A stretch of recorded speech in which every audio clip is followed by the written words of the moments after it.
नमस्कार विद्यार्थी मित्रांनो, सर्वांचं स्वागत आहे आपल्या PM एक्झाम स्टडी या यूट्यूब चॅनलवरती।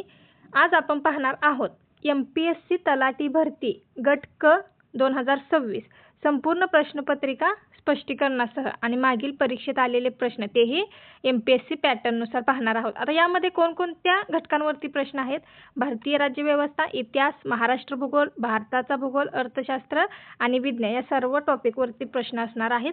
चला तर मग व्हिडिओला सुरुवात करूया। प्रश्न पहिला पाहूया। खालील विधानांचा विचार करायचा आहे। विधान पहिलं काय आहे? भारतीय राज्यघटनेतील मूलभूत कर्तव्ये न्यायालयाद्वारे अंमलात आणता येतात। आणि दुसरं वाक्य काय आहे? मूलभूत कर्तव्ये 42व्या घटनादुरुस्तीद्वारे राज्यघटनेत समाविष्ट करण्यात येतात। कोणतं विधान बरोबर आहे, कोणतं चुकीचं आहे? बघा, विधाने नीट वाचायची आहेत आणि मगच उत्तर सांगायचे आहेत। काय आहे? ऑप्शन डी याचं बरोबर उत्तर आहे। विधान पहिलं चुकीचं आहे आणि दुसरं बरोबर आहे। थोडक्यात स्पष्टीकरण पाहूया। 42वी घटनादुरुस्तीद्वारे अनुच्छेद 51A अंतर्गत मूलभूत कर्तव्यांचा समावेश करण्यात आला। सुरुवातीला 10 मूलभूत कर्तव्ये होती आणि 86व्या घटनादुरुस्तीने 11वे कर्तव्य जोडले।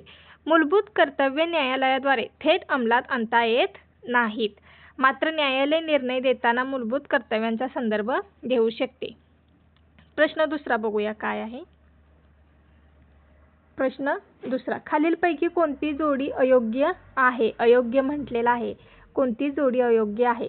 कोयना धरण, कृष्णा नदी, जायकवाडी धरण, गोदावरी नदी। ऑप्शन सी इसापूर धरण, तापी नदी। ऑप्शन डी उजनी धरण, भीमा नदी। बघा, कोणती जोडी अयोग्य आहे? उत्तर काय आहे याचं? ऑप्शन सी इसापूर धरण, तापी नदी याचं बरोबर उत्तर असेल। इसापूर धरण हे पैनगंगा नदीवर म्हणजेच यवतमाळ नांदेड परिसर येथे बांधण्यात आले आहे। जायकवाडी धरण हे कोठे आहे? तर गोदावरी नदीवरती असून त्याचा जलाशय नाथसागर म्हणून ओळखला जातो। उजनी धरण भीमा नदीवर असून सोलापूर व पुणे जिल्ह्यांसाठी महत्त्वाचे आहे। कोयना धरण कृष्णा नदीवरती असून महाराष्ट्रातील सर्वात मोठा जलविद्युत प्रकल्प आहे। MPSC मध्ये धरण आणि नदी जुळवा या प्रकारचे प्रश्न वारंवार विचारले जातात। बघा, महत्त्वाचं आहे धरण आणि नदी यांची जुळवा म्हणजे जोड्या लावा यावरती प्रश्न विचारले जातात। पुढील प्रश्न पाहूया। खालीलपैकी कोणती घटना कालानुक्रमे योग्य आहे? योग्य क्रम लावायचा आहे। सांगा उत्तर सर्वांनी कमेंटमध्ये। योग्य क्रम लावायचा आहे। काय असेल याचं बरोबर उत्तर? ऑप्शन सी याचं करेक्ट आन्सर असेल। स्वदेशी आंदोलन, असहकार आंदोलन आणि नंतर भारत छोडो आंदोलन। आता हे कसं लक्षात ठेवायचं? तर 1905ला बंगाल फाळणी विरोधी स्वदेशी आंदोलन झालं होतं। 1920ला महात्मा गांधी यांच्या नेतृत्वाखाली असहकार आंदोलन झालं होतं आणि 1942ला भारत छोडो आंदोलन झालं होतं। आणि होम रूल लीगची स्थापना कधी झाली होती? 1916 मध्ये टिळक व ॲनी बेझंट यांनी केली। लक्षात ठेवायचं आहे सर्वांनी। पुढचा प्रश्न पाहूया। काय आहे? मानवी शरीरात खालीलपैकी कोणत्या अवयवात सर्वाधिक ग्लायकोजन साठवले जाते? मानवी शरीरात खालीलपैकी कोणत्या अवयवात सर्वाधिक ग्लायकोजन साठवले जाते? बघा, कोणत्या अवयवात ग्लायकोजन साठवले जाते? यकृत, स्वादुपिंड, मूत्रपिंड की प्लीहा? याचं बरोबर उत्तर असेल ऑप्शन ए यकृत हे याचं बरोबर उत्तर असणार आहे। यकृत म्हणजेच लिव्हर हे शरीरातील ग्लायकोजनचे मुख्य साठवण केंद्र आहे। इन्सुलिन ग्लायकोजन निर्मितीला चालना देते तर ग्लुकागॉन त्याचे विघटन घडवतो। आता कसं लक्षात ठेवायचे एक्झामच्या दृष्टीने महत्त्वाचे पॉईंट आहेत बघा। Liver glycogen, pancreas insulin, kidney filtration हे असं लक्षात ठेवायचं आहे। याचं बरोबर उत्तर काय असणार आहे? ऑप्शन ए यकृत हे याचं बरोबर उत्तर असणार आहे। पुढचा प्रश्न पाहूया। खालील विधानांचा विचार करा म्हणजे योग्य विधान आणि अयोग्य विधान ओळखायचं आहे। बघा, विधान पहिलं काय आहे? रेपो दर वाढल्यास बँकांना RBI कडून कर्ज घेणे महाग होते। आणि विधान दुसरं काय सांगितलेलं आहे? रेपो दर वाढल्यास अर्थव्यवस्थेतील चलन पुरवठा वाढतो। कोणतं विधान बरोबर आहे आणि कोणतं चुकीचं आहे? तर पहिलं विधान बरोबर आहे आणि दुसरं हे चुकीचं आहे। त्यामुळे ऑप्शन सी याचं करेक्ट आन्सर आहे। अ बरोबर आणि ब चूक। रेपो रेट म्हणजे RBI व्यावसायिक बँकांना अल्पकालीन कर्ज देतो तो दर आणि रेपो दर वाढल्यास बँकांसाठी कर्ज महाग होते. त्यामुळे बँका ग्राहकांनाही महाग कर्ज देतात आणि परिणामी बाजारातील चलन पुरवठा कमी होतो आणि महागाईवर नियंत्रण ठेवण्यास मदत होते. त्यामुळे याचं बरोबर उत्तर काय आहे? ऑप्शन सी याचं करेक्ट आन्सर आहे. बघा हा प्रश्न काय आहे? खालीलपैकी कोणती जोडी अयोग्य आहे? कोणती जोडी अयोग्य आहे? जोडी ओळखायची आहे. बरोबर आहे की चुकीची आहे? बरोबर उत्तर काय असणार आहे? ऑप्शन ए लोणार सरोवर. उल्कापातामुळे निर्माण झालेल्या गोड्या पाण्याचे सरोवर म्हणजेच लोणार सरोवर. आता स्पष्टीकरण पाहूया. लोणार सरोवर उल्कापातामुळे निर्माण झालेले आहे हे तर सर्वांना माहीत आहे, परंतु ते खाऱ्या व क्षारीय पाण्याचे सरोवर आहे हे पण महत्त्वाचं आहे. नांदूर मधमेश्वर हे महाराष्ट्रातील पहिले रामसर स्थळ आहे आणि कास पठार हे युनेस्कोच्या वेस्टर्न घाट वर्ल्ड हेरिटेज क्षेत्राचा भाग आहे आणि नाथसागर हा जायकवाडी धरणाचा जलाशय आहे. बघा सर्व महत्त्वाचे मुद्दे आहेत, त्यामुळे सर्वांनी लक्षात ठेवायचे आहेत. लोणार सरोवर कशामुळे तयार झालेले आहे? उल्कापातामुळे. कशाच्या? तर गोड्या पाण्याचे सरोवर आहे ते उल्कापातामुळे निर्माण झाले. तसेच खारे पाणी आणि बुलढाणा हे लक्षात ठेवायचे आहे. त्यामुळे याचं बरोबर उत्तर काय आहे? ऑप्शन ए याचं करेक्ट आन्सर आहे. पुढचा प्रश्न पाहूया. बघा प्रश्न खालील विधानांचा विचार करा. आता याच्यात पण अशा प्रकारचे प्रश्न MPSC मध्ये म्हणजे तलाठी भरतीमध्ये अजून कुठल्या स्पर्धा परीक्षेमध्ये खूप वेळा विचारले जातात. बघा योग्य विधान ओळखा आणि अयोग्य विधान ओळखा. पहिलं विधान काय आहे? वित्त आयोगाची स्थापना भारतीय राज्यघटनेच्या अनुच्छेद 280 अंतर्गत केली जाते. आणि विधान दुसरं काय आहे? वित्त आयोग हा कायमस्वरूपी घटनात्मक आयोग आहे. काय आहे याचं बरोबर उत्तर? तर ऑप्शन बी याचं करेक्ट आन्सर आहे. अ बरोबर आणि ब चूक. पहिलं वाक्य बरोबर आहे आणि दुसरं वाक्य हे चुकीचं आहे. आता अनुच्छेद 280 नुसार राष्ट्रपती वित्त आयोगाची स्थापना करतात आणि वित्त आयोग हा काय आहे? घटनात्मक आयोग आहे आणि तो कायमस्वरूपी आयोग नाही. लक्षात ठेवायचं आहे. इथं काय सांगितलेलं आहे? कायमस्वरूपी घटनात्मक आयोग आहे. तर तो कायमस्वरूपी आयोग आहे का? नाही. साधारणपणे प्रत्येक 5 वर्षांनी किंवा आवश्यकतेनुसार त्याची पुनर्नियुक्ती केली जाते. केंद्र व राज्यांमधील कर महसुलाचे वाटप सुचवणे हे त्याचं प्रमुख कार्य आहे. वित्त आयोगाचं प्रमुख कार्य काय आहे? तर केंद्र व राज्यांमधील कर महसुलाचे वाटप सुचवणे हे त्याचं प्रमुख कार्य आहे.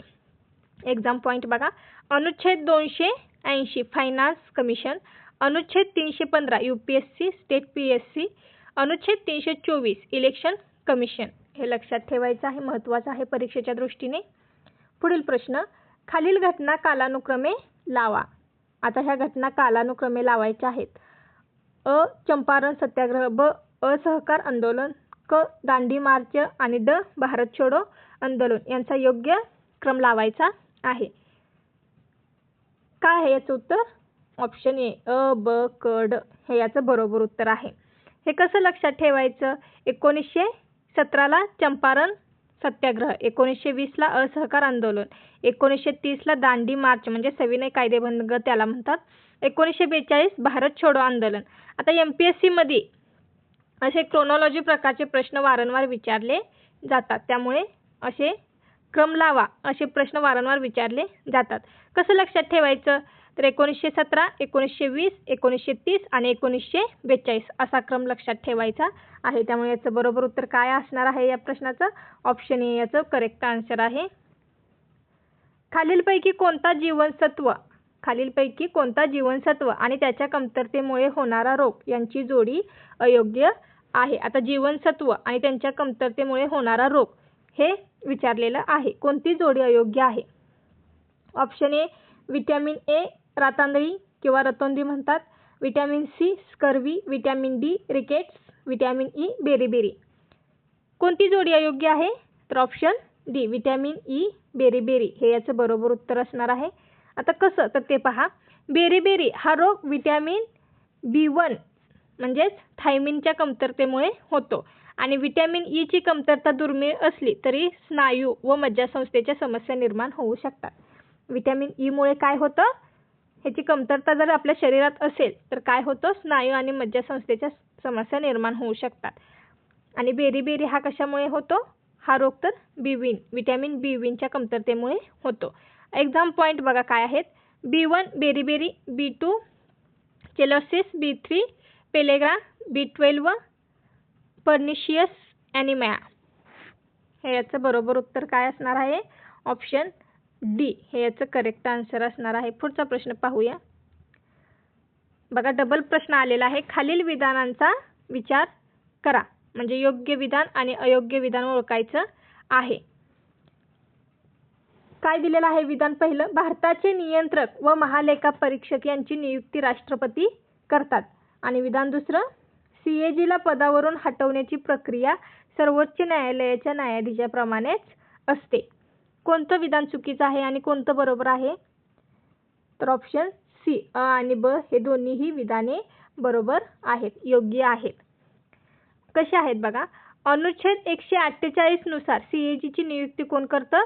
तर राष्ट्रपती करतात. बरोबर. CAGला हटवण्याची प्रक्रिया सर्वोच्च न्यायालयाच्या न्यायाधीशाप्रमाणेच असते, हेही बरोबर. CAG हा भारतीय सार्वजनिक वित्त व्यवस्थेचा संरक्षक मानला जातो आणि केंद्र व राज्य सरकारांच्या महालेखांचे परीक्षण करणे हे त्याचे मुख्य कार्य आहे. CAG अनुच्छेद 148 आणि वित्त आयोग अनुच्छेद 280 हे असं लक्षात ठेवायचं आहे. त्यामुळे याचं बरोबर उत्तर काय असणार आहे? ऑप्शन सी हे याचं बरोबर उत्तर असणार आहे.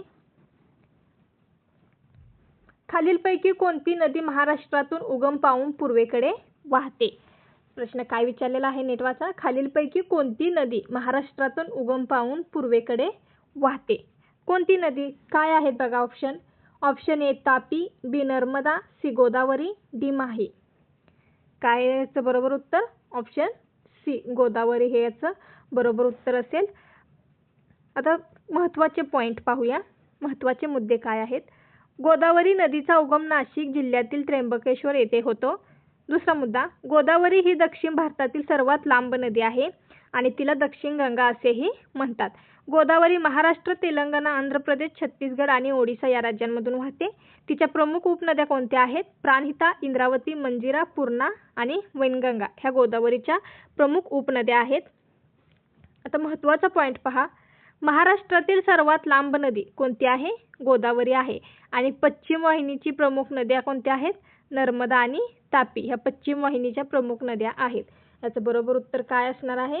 ऑप्शन सी हे याचं बरोबर उत्तर असेल. पुढचा प्रश्न, खालीलपैकी कोणती जोडी अयोग्य आहे? अयोग्य जोडी विचारलेली आहे. कोणती आहे? ऑप्शन डी दांडी मार्च 1929 हे याचं बरोबर उत्तर असणार आहे. अयोग्य आहे बघा, चुकीची जोडी आहे. दांडी मार्च हा 12 मार्च ते 9 एप्रिल 1930 दरम्यान झाला आणि हा सविनय कायदेभंग चळवळीचा प्रारंभ मानला जातो. आता चंपारण सत्याग्रह 1917 हा गांधीजींचा भारतातील पहिला सत्याग्रह होता. गांधीजींचा भारतातील पहिला सत्याग्रह कोणता होता? तर चंपारण सत्याग्रह. आणि खेडा सत्याग्रहामध्ये म्हणजे 1918 मध्ये सरदार वल्लभभाई पटेल यांची महत्त्वाची भूमिका होती. बारडोली सत्याग्रह 1928 नंतर वल्लभभाई पटेल यांना सरदार ही पदवी मिळाली होती. त्याच्यामुळे 1917 चंपारण, 1918 खेडा, 1928 बारडोली आणि 1930 दांडी मार्च हे असं महत्त्वाचं लक्षात ठेवायचं आहे. योग्य क्रम एक्झामच्या दृष्टीने महत्त्वाचा आहे. त्यामुळे याचं बरोबर उत्तर काय असणार आहे? ऑप्शन डी हे याचं करेक्ट आन्सर असणार आहे. पुढचा प्रश्न पाहूया. खालीलपैकी कोणता रक्तगट सर्वाधिक दाता म्हणून ओळखला जातो? कोणता रक्तगट सर्वाधिक दाता म्हणून ओळखला जातो? म्हणजे युनिव्हर्सल डोनर. युनिव्हर्सल डोनर म्हणून कोणाला ओळखले जाते? सर्वांना माहीत पाहिजे. ऑप्शन डी ओ निगेटिव्ह हा काय आहे? तर युनिव्हर्सल डोनर म्हणून ओळखला जातो. ओ निगेटिव्ह रक्तातील लाल पेशींवरती म्हणजे ए, बी किंवा RH प्रतिजन नसतात. त्यामुळे अनेक रुग्णांना आपत्कालीन परिस्थितीत हे रक्त देता येतं. AB पॉझिटिव्ह रक्तगटाला सार्वत्रिक ग्रहिता मानले जाते. म्हणजे युनिव्हर्सल रिसिपियंट कोणाला मानले जाते? तर AB पॉझिटिव्हला मानले जाते. पुढे पहा काय सांगितलेलं आहे. कार्ल लँडस्टीनर यांनी 1901 मध्ये ABO रक्तगट प्रणालीचा शोध लावला. कोणी? कार्ल लँडस्टीनर. आणि RH घटकाचा शोध 1940 मध्ये लागला. एक्झामच्या दृष्टीने महत्त्वाचा पॉईंट काय आहे, ओ निगेटिव्ह हा काय आहे, युनिव्हर्सल डोनर आहे आणि ए बी पॉझिटिव्ह काय आहे, हा युनिव्हर्सल रिसिपियंट आहे. पुढचा प्रश्न पाहूया काय आहे, खालील विधानांचा विचार करा. योग्य विधान आणि अयोग्य विधान ओळखायचं आहे. विधान पहिलं काय दिलेलं आहे, रेपो दर RBI व्यावसायिक बँकांना आपत्कालीन कर्ज देताना आकारित असलेला व्याजदर आहे. आणि विधान दुसरं काय आहे, रेपो दर कमी केल्यास अर्थव्यवस्थेतील चलन पुरवठा वाढण्याची शक्यता असते.